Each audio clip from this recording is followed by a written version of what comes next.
सभी का फिर से स्वागत करती हूँ। आप देख रहे हैं अपना प्रदेश न्यूज 24। आइए देखते हैं आज की मुख्य खबरें। सेवा कार्यों से आनंद और आध्यात्मिकता हमें परमानंद की ओर ले जाती है, ये कहना है पंडित पाराशर जी का, जिनके द्वारा श्रीमद् भागवत कथा के अंतिम में सुदामा चरित्र का वर्णन किया गया है।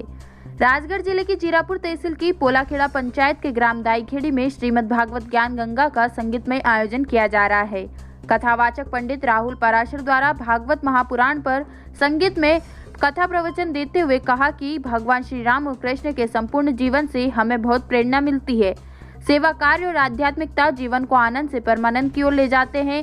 वहीं हमें निरंतर सेवा कार्य और आध्यात्मिकता से जुड़ा रहना होगा। साथ ही पंडित पाराशर ने कहा कि सुदामा एक दरिद्र ब्राह्मण थे, जिन्होंने भगवान श्री कृष्ण और बलराम के साथ सांदीपनि ऋषि के आश्रम में शिक्षा ली।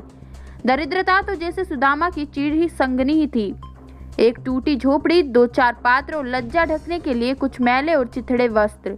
सुदामा की कुल इतनी ही गृहस्थी थी। दरिद्रता के कारण अपार कष्ट पा रहे थे। पत्नी के आग्रह को स्वीकार कर कृष्ण दर्शन की लालसा मन में संजोए सुदामा कई दिनों की यात्रा करके द्वारका पहुंचे। द्वारपाल के मुख से सुदामा शब्द सुनते ही भगवान श्री कृष्ण ने जैसे अपनी सुध-बुध खो दी हो और वह नंगे पांव ही दौड़ पड़े। दोनों बाहें फैलाकर उन्होंने सुदामा को हृदय से लगा लिया। भगवान श्री कृष्ण सुदामा को अपने महल में ले गए। उन्होंने बचपन के प्रिय सखा को अपने पलंग पर बैठाकर उनका चरण धोया। कृष्ण के नेत्रों की वर्षा से ही मित्र के पैर धुल गए। सुदामा खाली हाथ अपने गांव की ओर लौट पड़े और मन ही मन सोचने लगे कि कृष्ण ने बिना कुछ दिए ही मुझे वापस आने दिया। सुदामा जब अपने गांव पहुंचा तो देखा झोपड़ी के स्थान पे विशाल महल है और सुदामा अबका सा रह गया। पाठक वाचक ने बताया कि कृष्ण ने बताए बिना तमाम ऐश्वर्य सुदामा के घर भेज दिया। अब सुदामा जी साधारण गरीब ब्राह्मण नहीं रहे। उनके अनजान में ही भगवान ने उन्हें अतुल्य ऐश्वर्य का स्वामी बना दिया। किंतु सुदामा ऐश्वर्य पाकर भी अनासक्त मन से भगवान के भजनों में लगे रहे। रविवार को यज्ञ कर भागवत कथा का समापन हुआ। भानपुरा से पवन प्रजापति की खास रिपोर्ट।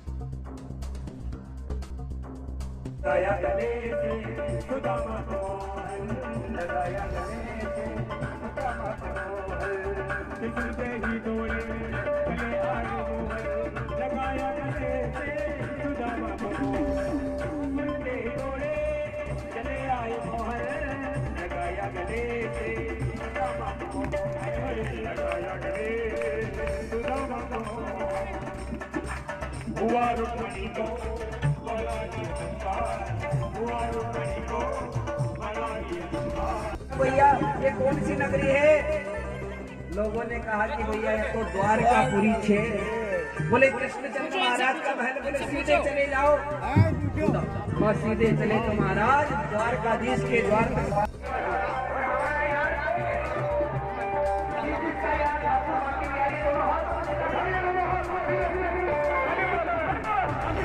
और इसी तरह हमारी सारी न्यूज की अपडेटेड खबर देखने के लिए हमारे चैनल को सब्सक्राइब करें और बेल आइकन दबाएं।